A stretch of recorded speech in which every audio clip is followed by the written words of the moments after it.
Dialogue. I'm Wang Yizhi in Beijing. In the final presidential debate on Wednesday, U.S. Republican candidate Donald Trump became America's first presidential nominee to say he wouldn't necessarily accept the election results on November the 8th. Was he serious? During the long and often nasty presidential campaign this year, both Hillary Clinton and Donald Trump attacked at each other's characters. But what will be the decisive factor in the upcoming U.S. presidential election? To discuss these issues and more, I'm happy to be joined in the studio by Mr. Einar Tangen, an American author and columnist, and Ms. Rachel Rupel, a journalist. And later, we will be joined by Dr. Wang Dong, an associate professor at Peking University, in this program. Before we get started, let's take a look at this. The showdown began in a more civil and calm way than the two previous debates in which Trump and Clinton repeatedly flung sharp, bitter jabs at one another. The final debate was moderated by Fox News anchor Chris Wallace. Hillary Clinton and Donald Trump debated around the economy, immigration, debt and entitlements, the Supreme Court, foreign policy, fitness to be president, and so on. However, the debate began to take a turn when Trump and Clinton clashed over the Republican nominee's relationship with Russian President Vladimir Putin, in which Clinton said Putin wants puppet Trump as president, and Trump said Putin was not his friend. A puppet as president of the United States. No puppet. And it's pretty clear. You're the puppet. It's pretty clear you won't admit No, you're that the the puppet. Russians have engaged in cyber attacks against the United States of America. She doesn't like Putin because Putin has outsmarted her at every step of the way. Excuse me. Putin has outsmarted her in Syria. He's outsmarted her every step of the way. It's said that Donald Trump and Hillary Clinton have become the most disliked candidate duo in US election history. Despite there also being two independent candidates, there's now a Vote for Nobody campaign, organised by people who've decided to give up voting for both of them.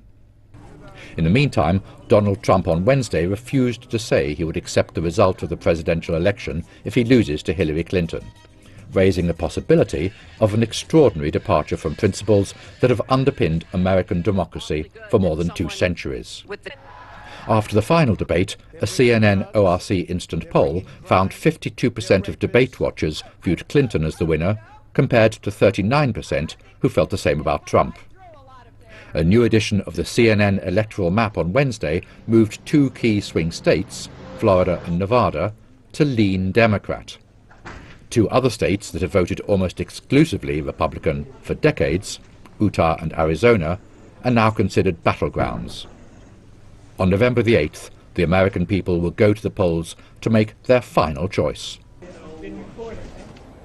Now let's start our discussion here in the studio with Ms. Rachel Rupel and Mr. Einar Tangen. So CNN ORC poll showed that 52% of the debate watcher viewed Hillary Clinton as the winner of this debate, and only 39% who felt the same about Trump. So what's your perspective? Who's the winner of this debate?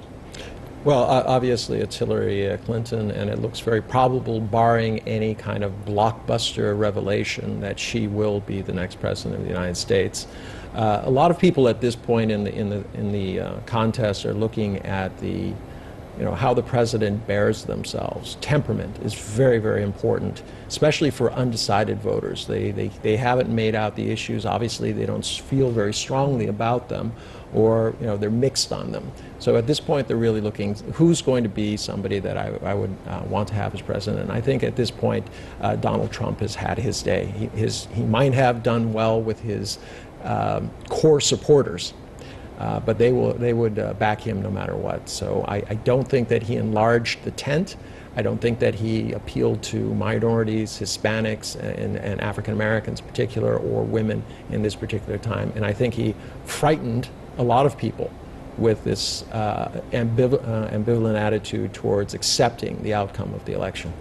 He did mention that he might not necessarily accept the outcome, but we'll talk about that later. You mentioned that this debate has some effect on some undecided voters. So, Rachel, after the third and final round of debate, so what would the undecided voter swing to at this point? That is an excellent question. I think I agree with you that Hillary Clinton won the debate. Donald Trump, I think he actually maintained his calm fairly well for the first part of the debate and then started to lose it a little bit later on. I don't think you're necessarily going to sway voters in either direction. As far as the undecided voters, though, if you're this undecided, this late in the game, I don't know that you would be able to choose based on this debate. Really, it's hard to say at this point. At the very beginning of this round of debates, the first 20 minutes actually really looked like a serious presidential debate, unlike the previous two ones. But the last half hour, especially the last 1 hour, is really about personal characters, about losing temperaments, personal attacks. So why did the presidential debate become so ugly? Well, quite frankly, I watched the debate twice, and then I read the transcript, and it was very enlightening reading the transcript, and I would suggest that people do that. It's available online. You'll start to see that there are actually very few issues that were discussed. The first one was an attempt to make this serious, and this was about a very important policy division. Who would you choose to be the next 1, 2, or 3 Supreme Court justices? And Donald Trump came out very clearly and said, you know, somebody who believes in gun rights, the Second Amendment, somebody who is anti-abortion, somebody who's going to interpret the Constitution the way it was originally written. Hillary Clinton came out clearly that she was for a woman's right to choose, Roe v. Wade not being overturned, that she thought that there were reasonable limitations by which guns should be controlled, and that the purpose of the Constitution is to protect the people. So it started out very, very well, I thought, and I agree with you. The first 20 to 30 minutes, I think he was running a very good debate. I think he was enlarging it. He'd been preparing for that. But then after it, I think Hillary Clinton baited him into kind of exposing the other side that we've come to expect from Donald Trump, the kind of Jekyll and Hyde type of thing, the constant interruptions, name-calling, almost juvenile. I mean, my kids, when they were 10 years old, would say, you know, you're stupid. No, no, you're stupid. And that was the puppet thing that we saw on the lead-in. She says, you know, he said, well, Putin would want to have his puppet in. He said, no, you're the puppet. And then he said again, no, you're the puppet. This is not what you expect of a president. It's somebody who's going to be sitting with other world leaders at the World Economic Forum, at the UN or something like that, to be engaged in this kind of behavior. Just, it's not sitting well with you. And I think Hillary drove that point home when she brought up, this is, if Trump is elected president, he'll be the one who has the nuclear codes. And once he gives that order, within 4 minutes, we have to launch, trying to, you know, instill that fear in people that this is someone who just we can't trust. Yeah. And she constantly attacked his way of thinking. And for instance, anything that he did not win, including the Emmys, yes, was somehow rigged. And that he would not abide by anything. But it was really shocking, I think, to the core for a lot of people. And there'll be a digestion about this, about not accepting the outcome or being ambivalent about it. Yeah. I like to bring up the topic of the female voters. This debate happened after Donald Trump's recent scandal of him saying really embarrassing words, insulting words about women. So did he actually appeal to women voters in this debate? I don't think he did. He brought up, he said, no one respects women more than I do, which he had mentioned in the previous debate too, which happened right after those comments came to light. But then only about half an hour later, he called Hillary Clinton a nasty woman, which became a hashtag that was trending on Twitter. A lot of people heard that, and then it started trending on Twitter. So I really don't think that he was able to reach out to the woman vote at all. I think it gets worse than that. Specifically say if those accusations are true or false. No, he did. He said they're all liars. They're all trying to get 15 seconds of fame. The fact that you have a group of women who are separated geographically and by age, who are basically all saying the same thing, which jibes exactly with what he was saying on that bus to Billy Bush. And he even accused Hillary Clinton's campaign of... Yes, and this is somewhat bizarre. I mean, yes, you can say there's dirty politics and things like this, but the idea that you could get 9 women who were talking about details, some of them who actually do know him. He was in People magazine. He was there. This kind of thing. But I think these are the emotional side of it. I think from a policy point of view, what came out today, and most important, and I think in terms of China, is that TPP is not going forward with either of these. I think Hillary was very clear that she says, no, it does not meet my threshold. I've seen it. And this takes away a very important aspect of the trade and security argument that the U.S. has been promoting. And now with the Filipino President Duterte here making much more economic overtures to China, it's starting to look like that policy is going to be an end. But she was an architect of the pivot. So it'll be interesting to see what she can do, assuming that she is presidency. Of course, we'll talk about the international influence of this potential president of the United States later. But Rachel, I know you're a registered Republican, so a lot of Republicans themselves don't like Donald Trump. Right. So where is the party heading? Well, that is a good question. This has certainly brought a split in the Republican Party. We've seen a lot of high-level Republicans withdraw their support of Trump, saying they will either vote for Hillary or, they can't vote for Hillary, but they certainly can't vote for Donald Trump. This is something we've never really seen before. The Republican Party usually sticks together. Same thing with the Democratic Party. So, if anything good comes from this election, maybe, it'll create a dialogue afterwards. Where is the two-party system? Is that done? Should we do something else? It's certainly created a lot of disconnect and within the party. But yeah, I mean that's something that we're going to be talking quite a bit about. Yes, in previous presidential campaigns, we see 2 points of difference in terms of polls, but now we see 22-digit differences in popular polls. So what does that say about Americans' electoral system and its democracy? Well, it's very polar, as is the rest of the world at this point. Democracies throughout, everywhere, has kind of turned to these kind of polar opposites. The middle is shrinking. The ability to compromise is going away. You see this in the Middle East, where people are being dismissed in droves or put in jail and things like this. It's becoming much less democratic in terms of the ideals. And I think a lot of that has to do with the peoples are feeling maybe perhaps lost, hurt, economically deprived. They think that things have been taken away from them, and they're far more self-interested than they were perhaps after the Second World War, when they said, look, we have to work together to prevent something like this happening. So this seems to be a bellwether of change throughout the world, not just within the United States.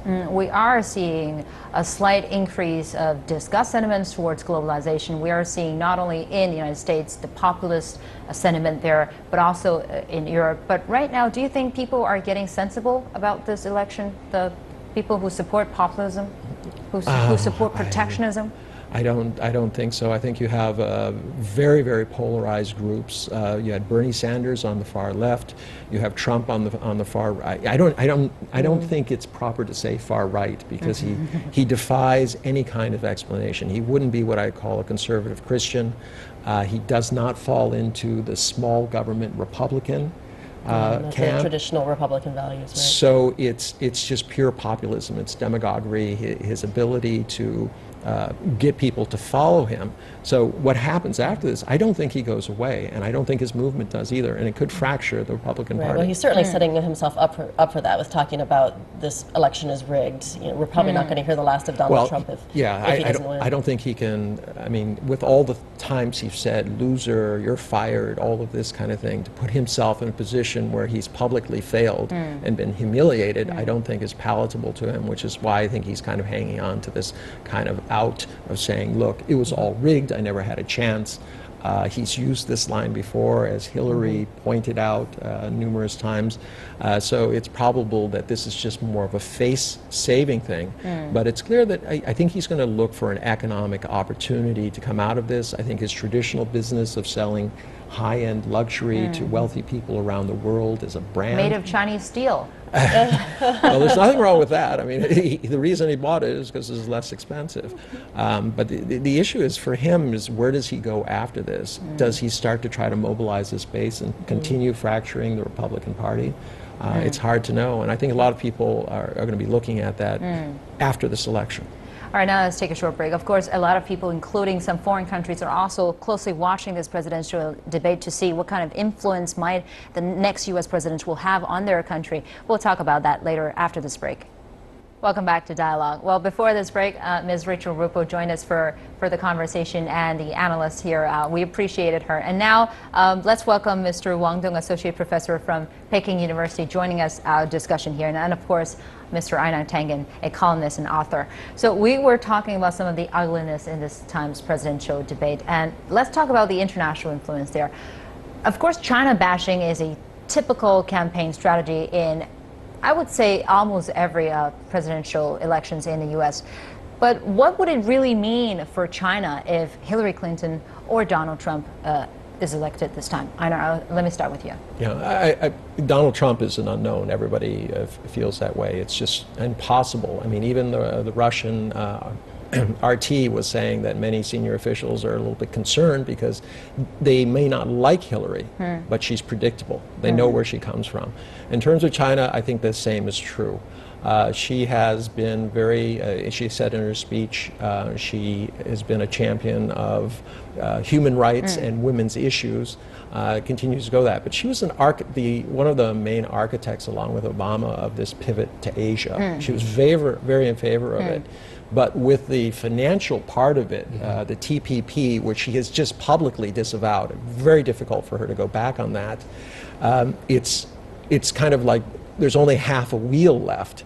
And I don't think that the policy goes. Trying to sell armaments on the basis of security to all of these countries, but not offering some sort of economic package, I think is going to be cause a complete rethink. And I think I would expect within the first 100 days for her to come out with some sort of different policy. The question is it more of the same, or is it a rethink of how the U.S. and China can get together? Now, with Philippine President Rodrigo Duterte now visiting China at this time, what kind of influence would it have on U.S. pivot to Asia, especially with its previous ally, Philippines, now coming closer to China and Russia? Well, it's not, the honeymoon is not over. The Philippines and the U.S. have a long history. The Filipinos believe that the U.S. was the country that set them free. This is not going to go away. There's very positive opinions towards Americans. But and Duterte has said quite clearly that he's interested in economic engagement, cultural engagement. He said, you know, I'm part Chinese, you know, and there are many in the Philippines. So I don't think that he's just swinging away. I think he's balancing. He's also talking to Russia. He'll be going to Japan, South Korea. He was just at his neighbor,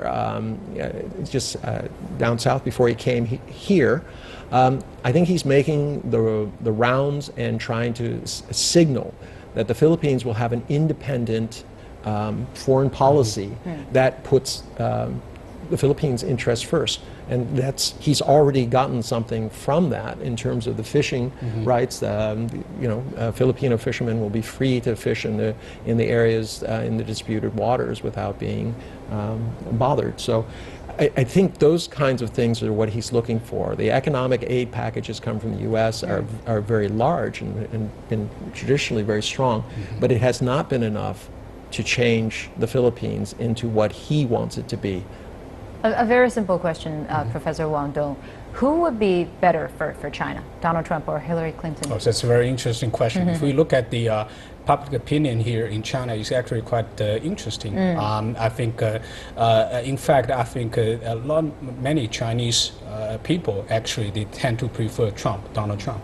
And for the reasons, I think number one, many people believe that Donald Trump is a businessman and who tend to be less ideological as compared to Hillary Clinton, and is someone who tends to be more pragmatic, and someone who you might cut a deal with or definitely will value very much trade, economic ties with China.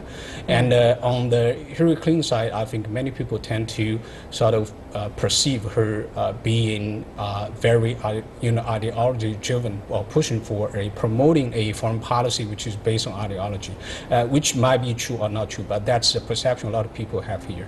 That's the popular opinion here. But what about the Chinese government? Any response mechanism to whoever is elected? Well, I'm sure that our government will have made plans for whoever will get elected. But I agree with what Ms. Tangen just noted. I think if Hillary Clinton she gets elected, I think her administration there will be a lot of predictabilities of her policies, including Asia policy or China policy.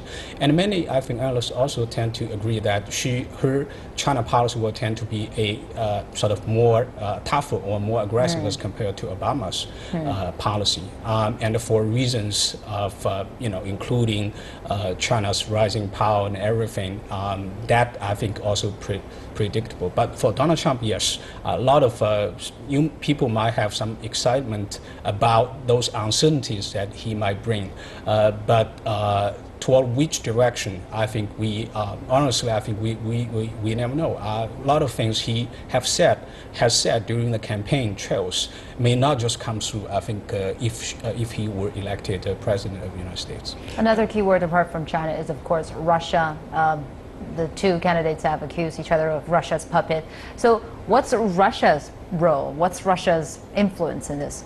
Well, I mean, Trump has a point. I mean, Russia has played things very much to their favor. I mean, even with the economic embargo and things like that, they were able to keep what they wanted to, Sevastopol, and their things. They've been expanding their reach in Syria. They've set up another base down there. So he feels that America has kind of been snookered, that we've been taken for a ride. Hillary's approach, even throughout this entire debate, has been kind of more of the same. There's not going to be that much difference, nuances, but not major changes from the way that Obama was running things there. And I think Trump does represent a very sizable. If he had presented it a different way, I think there are a lot of people who said, look, we'd like to have a little bit of a change. We need something different economically and in foreign policy. But, she's smart. She went to a good school, Wellesley. She understands history.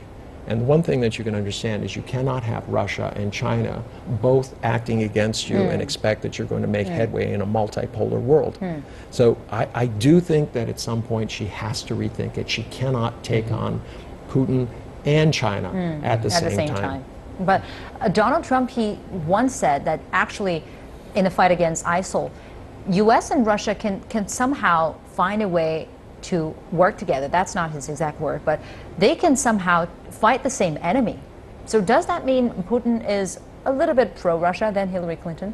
Well, that's, I think, a lot of people's perception, actually. And in fact, I think Hillary Clinton used that during the third debate, tried to hit on Donald Trump. And I think Donald Trump actually, he made no secret. He's actually his own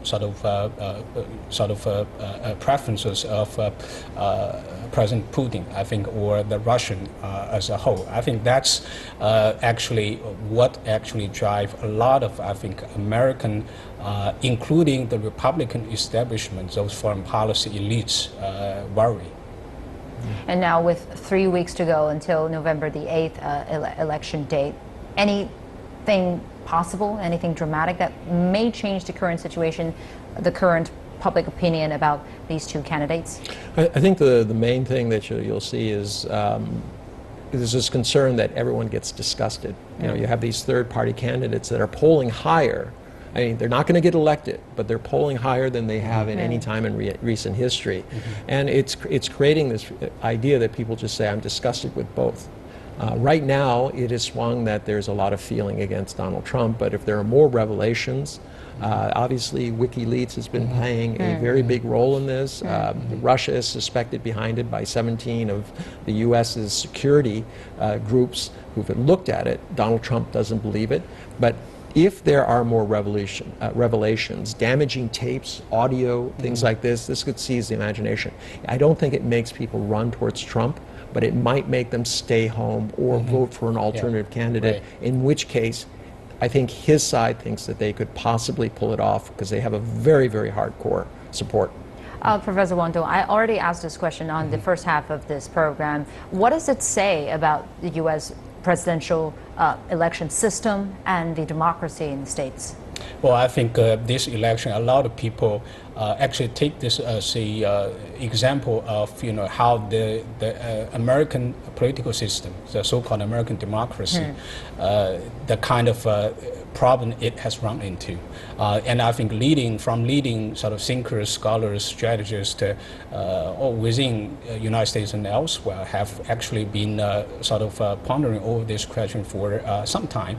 But I think nowhere has, they have sort of highlighted those problems in such a dramatic way like this campaign. So I think it's a time for the American people and the American political leaders, elites, really have to think hard about how they are going to fix some of the real deficits in the American political system. And even I would add that Hillary Clinton gets elected, she has to come back with this kind of humility and try to acknowledge, has to acknowledge the voices that Donald Trump represents and how she will take those voices, opinions into account when she acts as President of the United States. I would agree with that. In the past, we've always talked about diversity of opinions within America makes us stronger, that we put everything on the table and we discuss it.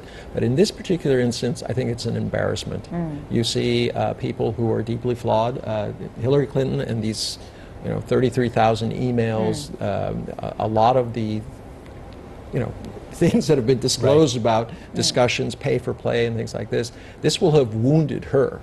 But I think it more, unfortunately, will also wound the U.S. in terms of its engagement in the rest of the world and promoting, I would agree, promoting the system as the ideal system. Right. So that will actually increase a lot of people's sort of disillusion of the American, type of democracy. Thank you very much for your analysis there. But that's all the time we have for today's program. If you want to see more, just search for Dialogue CCTV News on our website as well as in your search engine. I'm Wang Yizhi here in Beijing. Our two studio guests are Mr. Einar Tengen and Mr. Wang Dong. Thanks for watching. Goodbye for now.